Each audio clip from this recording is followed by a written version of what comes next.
ஐயா வணக்கங்கய்யா. மணி சார் வணக்கம். வணக்கம். எப்படி இருக்கீங்க? நலமா இருக்கேன். இந்த 2026 புத்தாண்டு எப்படி இருக்கு? உலக ரீதியா எப்படி இருக்கு? கோச்சாரமா எப்படி கிரகங்கள் அமைஞ்சிருக்கு அப்படிங்கிறத பத்தி சொல்லுங்க. கண்டிப்பா சொல்லிடலாம். இனிய புத்தாண்டு நல்வாழ்த்துக்கள். 2026 உங்கள் அனைவருக்கும் மிகச்சிறந்த பொற்காலமாக மன நிம்மதியும் இறைபலமும் உங்களுக்கு கூடி நீங்கள் உங்கள் குடும்பத்தோடு ஆயுள் ஆரோக்கியத்தோடு வாழ எல்லாம் வல்ல பரம்பொருளை இந்த நேரத்திலே தியானிக்கிறேன். எல்லாருமே எப்போ நியூ இயர் வரும், நியூ இயர் வந்தா நமக்கு இந்த வருடமாவது நம்ம லைஃப்ல ஒரு முன்னேற்றம், வளர்ச்சி, வெற்றி இதெல்லாம் கிடைச்சிடாதா? நம்ம இந்த வருஷம் வீடு கட்டிட மாட்டோமா? நமக்கு இந்த வருஷம் ஒரு குழந்தை கிடைச்சிடாதா? நமக்கு இந்த வருஷம் ஒரு கல்யாணம், நமக்கு ரொம்ப நாள் வெயிட்டிங்கில் இருக்கிற கல்யாணம் நடந்துடாதா? ஒரு இடம் வாங்க மாட்டோமா? ஒரு வேலை கிடைக்காதா? படிப்புக்காக வெளியூர் வெளிநாடு போக மாட்டோமா? ஆரோக்கியம் மீட்டெடுக்க மாட்டோமா? இப்படி பல விதத்திலையும் அவர்களுக்கு கேள்வி இருக்கும். இந்த நியூ இயரை கொஞ்சம் எதிர்பார்த்து மக்கள் காத்துக்கிட்டு இருப்பாங்க. அப்படி 2026 வருது. 2026 கரெக்டா பாருங்க, வியாழக்கிழமை அன்னைக்கு புத்தாண்டு பிறக்குது. குருவினுடைய நாளில் புத்தாண்டு பிறக்குது. சந்திரனுடைய நட்சத்திரத்துல புத்தாண்டு பிறக்குது, ரோகிணி. அப்போ 2026ங்கிறது பாத்தீங்கன்னா சூரியனுடைய ஆதிக்கம், 1ஆம் எண். பிறக்கிற நாள் குருவோட ஆதிக்கம், பிறக்கிற நட்சத்திரம் சந்திரனோட ஆதிக்கம். அப்ப இங்க ராஜ கிரகங்கள் என்று வர்ணிக்கக்கூடிய சூரியன், குரு, சந்திரன், இப்படி 3 கிரகங்களுடைய ஆளுமையில தான் அந்த புது வருடமே ஆரம்பிக்க போகுது. அப்ப சூரியன் அப்படின்னாலே என்னன்னா அரசாங்கம், அரசியல், ஆன்மீகம், உயர்கல்வி, மருத்துவம், மருந்து, குழந்தைகள், இதெல்லாம் சூரியன் 5ஆம் இட காலச்சக்கரத்துக்கு. குரு அப்படிங்கிறது பெரும்பணம், வெளிநாடு, வெளி மாநிலம், வெளியூர், இதுல எல்லாம் நம்ம எந்த அளவுக்கு ஜெயிக்க போறோம், இது சார்ந்து நம்ம எந்த அளவுக்கு வின் பண்ண போறோம் அப்படிங்கிறத குறிக்கும். சந்திரன் அப்படிங்கிறது இடமாற்றம், தாய்மை, வீடு, வாகனம், சொத்து, சுகம். 4ஆம் இடம் இல்லையா காலச்சக்கரத்துக்கு, சந்திரனோட வீடு. இதையெல்லாம் குறிக்கக்கூடிய ஒரு வாய்ப்பா இருக்கு. அப்ப இந்த 3ஓட கலவையில தான் இந்த வருடம் நகரப்போகுது. அப்ப சூரியன் அப்படின்னாலே அரசியல். அரசியலில் ஒரு கணிப்பு, எல்லாரும் நம்ம இப்படி ஆகும் அப்படி ஆகும்னு வச்சுட்டு இருக்கிற கணிப்பு அப்படியே சேஞ்ச் ஆகும். நம்ம ஒண்ணு நினைச்சா இது ஒண்ணு நடந்துருச்சேங்கிற மாதிரி. ஏன்னா சந்திரன்னா மாற்றம், சூரியன்னா அரசியல், அரசாங்கம், குரு அப்படிங்கிறது உங்களுக்கு பெரும் பணம். அப்போ இந்த கலவைகளை தானே ஆரம்பிக்குது. அப்ப இந்த வருடம் தான் எலெக்ஷன் வரப்போகுது. நம்ம எலெக்ஷனுக்குள்ள போக வேண்டாம், நம்ம கருத்து பொதுவா தான். ஏன்னா நம்ம எல்லாருமே நம்ம கிட்ட பார்ப்பாங்க. கண்டிப்பா கண்டிப்பா. இவங்க தான் இல்லை, நம்ம எல்லாம் பொது மனிதர்களாக தான் நம்ம எல்லாம் இருக்க முடியும், பேச முடியும். இல்லை, அதான உண்மை. அப்ப இந்த வருடம் அரசியல் ஒரு சேஞ்ச் அப்படிங்கிறதோட நம்ம அந்த சப்ஜெக்டை நிறுத்திக்குவோம். சேஞ்சுனா அதாவது எதிர்பார்ப்புகளில் ஒரு மாற்றம். என்ன மாற்றம் அப்படிங்கிறது அந்தந்த காலச்சூழல் முடிவு செய்யும். எதிர்பார்ப்புகளில் ஒரு மாற்றம் அப்படிங்கிறதுல மாற்றுக்கிறதுக்கு இடமே இல்லை. நம்ம ஒன்று நினைச்சிட்டு இருப்போம், நம்ம ஒரு கணிச்சு வச்சிருப்போம், அது அப்படியே ஒரு சேஞ்ச் நடத்தி ஒரு மாதிரியா ஒரு விஷயத்தை செய்யும். ஏன்னா சூரியன் என்பது அரசியலை சொல்லியிருக்கிறோம், சந்திரன் என்பது மாற்றத்தை சொல்லியிருக்கிறோம், குரு என்பது பெரிய பணம், பொருளாதாரம், வெளியூர், வெளிநாடுகள். இப்ப பாருங்க, நம்ம இந்திய தேசம் சார்ந்து வெளிநாடுகள்ல நமக்கு இனிமேல் நிறைய சப்போர்ட் பண்ண போகுது. நம்ம நாட்டுக்கு ரொம்ப நட்பு உறவுகளை அதிகப்படுத்தி ஒரு பெரிய ஒரு அற்புதத்தை அவங்க செய்ய போறாங்க. இதுல எந்த மாற்றமும் இல்லை. இப்ப நம்ம தாய் திருநாடு இந்தியாவுக்காக நிறைய பேர் முன் நட்பு நாடா, தோழமை நாடா, எங்களுக்கு இவங்க இருக்காங்கங்கிற சப்போர்ட், ஆதரவுக்கிற நமக்கு எப்பவும் கிடைக்கிறதுக்கு அதிகரிக்கக்கூடிய ஆற்றலை இந்த வருடம் நம்ம பார்க்க முடியும். அதே மாதிரி இந்த வருடமும் சூரியனுடைய ஆதிக்கம், குருவோட ஆதிக்கம்னா நிறைய திருக்கோயில்கள், திருப்பணிகள், கும்பாபிஷேகம், கோயில் சார்ந்த விஷயங்கள். இனிமேல் பாருங்களேன், நிறைய குறிப்பிட்ட முக்கியமான சிவாலயங்கள், அம்மனுடைய ஸ்தலங்கள், குருங்கிறனால நிறைய ஜீவசமாதி வழிபாடு பயணங்கள் எல்லாம் அதிகரிக்கும் இந்த வருடம். நிறைய இதுக்கு மக்கள் பயணப்படுவாங்க. போய் நம்மளுடைய கர்மாவை தீர்த்துக்கணும், சரி பண்ணிக்கணும், ஜெயிக்கணுங்கிற எண்ணத்தை கொடுக்கும். தங்கம், குரு தான் கோல்டு, சந்திரன் தான் மாற்றம், சூரியன்கிறது வந்து உயர்வு. அப்போ தங்க விலையும் கண்டிப்பாக உயரப்போகுது. அப்படிங்கிறதுல ஏற்கனவே உயர்வு தான். இப்போ பேசிட்டு இருக்கிற நேரத்தில் உங்களுக்கு கிட்டத்தட்ட 1 பவுன் 1 சவரன்னு சொல்லக்கூடிய தங்கம் நியர்பை 95,000 இருக்கு. இது அப்படியே அடுத்தடுத்து மூவ் ஆகி லட்சங்களுக்கு மேலே போறதுக்கு வாய்ப்பு இருக்கு. ஏன்னா குரு உச்சம் வேற அடைய போறாரு. அதுல மாற்றங்கள் வந்து அடுத்தடுத்த கட்டத்துக்கு மூவ் ஆகிறதுக்கு சான்சஸ் நிறைய இருக்கு. இந்த 3ஓட கலவையில தான் இந்த வருடம் நகரப்போகுது. அதே போல கல்வியில் மாற்றம், கல்வியில் ஒரு புரட்சி, புதிய புதிய கோர்ஸ் இன்ட்ரடியூஸ் ஆகிறது. சந்திரன் அப்படிங்கிறது வந்து பாத்தீங்கன்னா மக்களுடைய மனது, மீடியாவே சந்திரன் தான். அப்புறம் இந்த ஏஐன்னு இப்போ வந்திருக்குல்ல, அது மாதிரி புதிய புதிய விஷயங்கள் இந்த வாட்ஸ்அப்ல, யூடியூப்ல, இன்ஸ்டாகிராம்ல புதுசாக வந்து எப்படி வாட்ஸ்அப்னு ஒன்று வந்துச்சோ, யூடியூப் இன்ஸ்டாகிராம்னு வந்துச்சோ, அது மாதிரி புதுசாக ஒரு புரட்சி கூட உருவாகும். ஏதாவது ஒரு புதிய ஒரு விஷயத்தை உருவாக்கி இதெல்லாம் இனிமேல் நம்ம மக்கள் பயன்படுத்த போறாங்க அப்படிங்கிறது கூட இந்த வருடங்களில் உருவாக்குறதுக்கு வாய்ப்பு. சரி. அப்புறம் சந்திரன் அப்படிங்கிறது வந்து பார்த்தீங்கன்னா நீர்நிலைகள். அப்போ அந்த புனித நதி நீராடுறதுக்கான கூட்டங்கள் அலைமோதும். புனித நதியில நீராடி நம்மளுடைய கர்மாக்களை தீர்த்து சுகமா வாழலாங்கிற விஷயங்களை எல்லாம் அதிகரிக்கும். அதே போல சந்திரன்கிறது காலச்சக்கரத்துக்கு 4ஆம் இடமா ரியல் எஸ்டேட் புதுப்பிக்கும். ரியல் எஸ்டேட் சட்டங்கள், புதிய நடைமுறைகள், பட்டா பத்திரங்கள் தொடர்பான புதிய சட்டங்கள் வகுக்கிறது, இந்த மாதிரி தான் இனிமேல் நீங்க மூவ் பண்ண முடியும்னு சொல்றதெல்லாம் இந்த வருடம் உருவாகும். இந்த வருடம் உருவாகும். குழந்தைகளுக்காக தனி பாதுகாப்பு, பெண் குழந்தைகளுக்கான பாதுகாப்பு. இப்ப போக்சோன்னு ஒரு சட்டம் வந்து சிறப்பா வழி நடத்திக்கிட்டு இருக்கு இல்லையா? யாராவது இனிமேல் பெண் குழந்தைங்க தொடர்னாலே பயப்படுவாங்க. அந்த மாதிரியான ஒரு அருமையான சட்டம் அது. அதுலேயும் வந்து இன்னும் வேற வேற நடைமுறைகளை கொண்டு வந்து பெண்கள் பாதுகாப்பு அதிகரிக்கப்படும். பெண்களுக்கான பாதுகாப்பு நடைமுறைகள் இப்ப அதிகரிக்கப்படும். நிறைய பேர் பெண்கள் நிறைய பேர் விருது வாங்குவாங்க. ஐஏஎஸ், ஐபிஎஸ், ஏதாவது ஒரு அரசியல்ல அரசாங்கத்துல பெண்களுக்கான முக்கியத்துவங்கள் எல்லாம் கொஞ்சம் ஒரு இம்ப்ரூவ் ஆகிறதுக்கான சான்ஸையும் அது கொடுக்கும். இப்ப அரசாங்கத்தில் இருக்காங்க, யாராவது ஒருத்தங்களுக்கு ஒரு பெரிய பதவியில் இருக்கிறவங்களுக்கு ஒரு பெண்ணை நியமிச்சு அவங்க புகழடைகிறது, அவங்க வெளிச்சத்துக்கு வர்றது, இந்த மாதிரி வர்றதுக்கு சான்சஸ் இருக்கு. அதே போல டிரான்ஸ்போர்ட்ல புதிய புதிய முறைகளை எல்லாம் கொண்டு வருவாங்க, புதிய வாகனங்கள். அதே போல் டிரான்ஸ்போர்ட்டில் வந்து ஒரு அற்புதங்கள் இதெல்லாம் நடக்கும். அதாவது இந்த டிரான்ஸ்போர்ட்டில் வந்து மலைக்கோயில், பயணிகள் ஏறி இறங்குறதுக்கான இதெல்லாம் இருக்கு இல்லையா? இப்போ உதாரணத்துக்கு ரோப் கார் மாதிரி திட்டங்கள் எல்லாம் நிறைய விரிவுபடுத்துவாங்க, நிறைய அதிகரிக்கும். இதெல்லாம் நிறைய சொல்லிட்டே போலாங்க. ஐயா, இந்த 2026ல சாமானியமா இருக்கக்கூடிய நபர்களுக்கு எல்லாத்துக்கும் கனவு என்னன்னா அந்த பொருளாதாரம், சம்பள உயர்வு கிடைச்சிடாதா, லாபம் பாத்திர மாட்டோமா அப்படின்னும் போது பொருளாதாரம் எப்படிங்க? கண்டிப்பா கிடைக்கும். அதுல குறிப்பா நியூ இயர் வந்து குருவின் நாள். தனுசு மீனம், தனுசு மீனம், மீனம், புனர்பூசம், விசாகம், புரட்டாதி,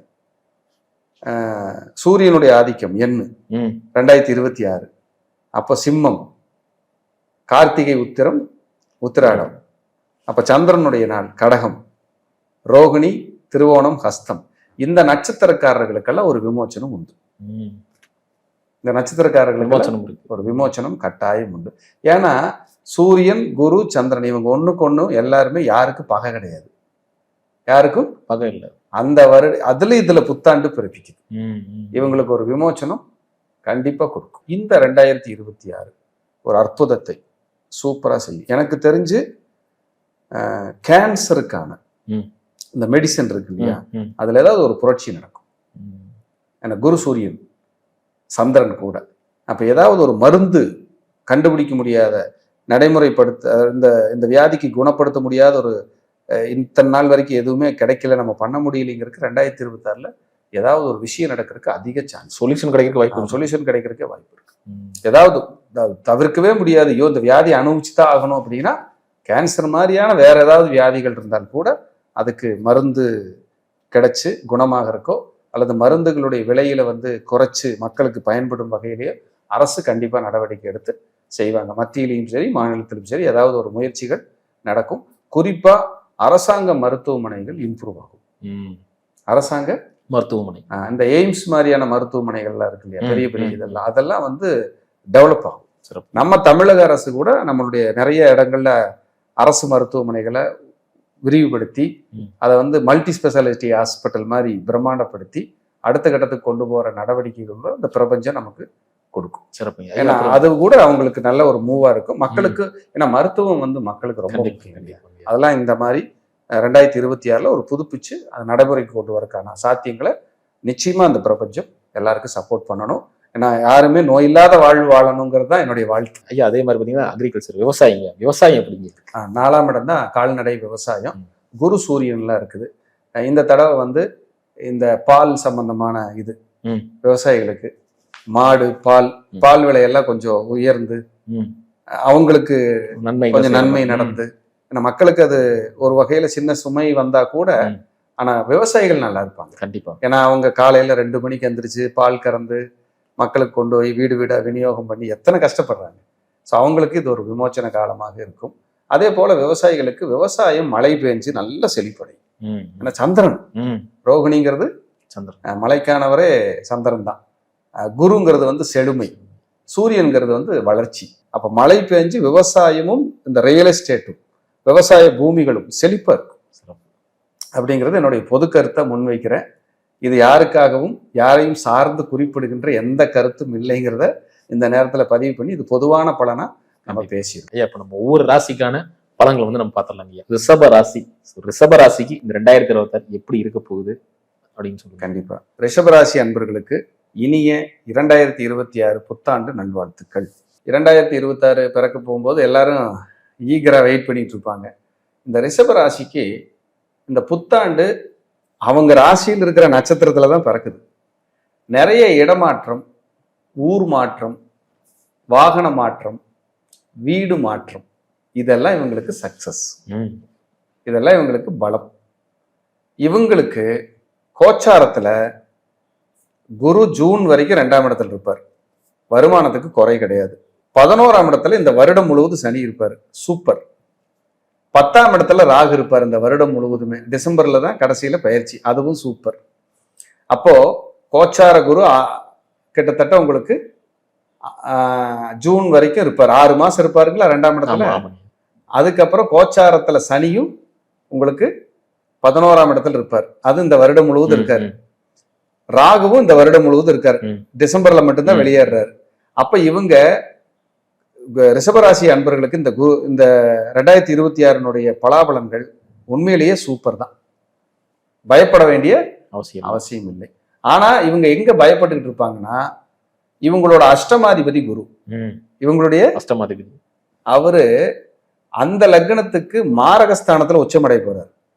அந்த ராசிக்கு இயற்கையா என்ன வரும் தெரியுங்களா? எனக்கு உடம்புக்கு பிரச்சனை ஆயிருமா, எனக்கு மரண பயம் வந்துருமா, ஹார்ட்டுக்கு ஏதாவது பிரச்சனை ஆகுமா, பிரெயினுக்கு ஏதாவது பிரச்சனை ஆகுமா, அவமானம் வந்துருமா, நகைகளை எல்லாம் எங்காவது தள்ளுபடி பண்ணி வித்துருவாங்களா, பேங்க்ல என்னால திருப்ப முடியல, கட்ட முடியல, இந்த மாதிரி பேசிக்கான பயங்கள்ல தன்னையே தானே உலுக்கிக்கிட்டு இருப்பாங்க. இதெல்லாம் இல்லாம பார்த்துக்கிட்டா போதும்.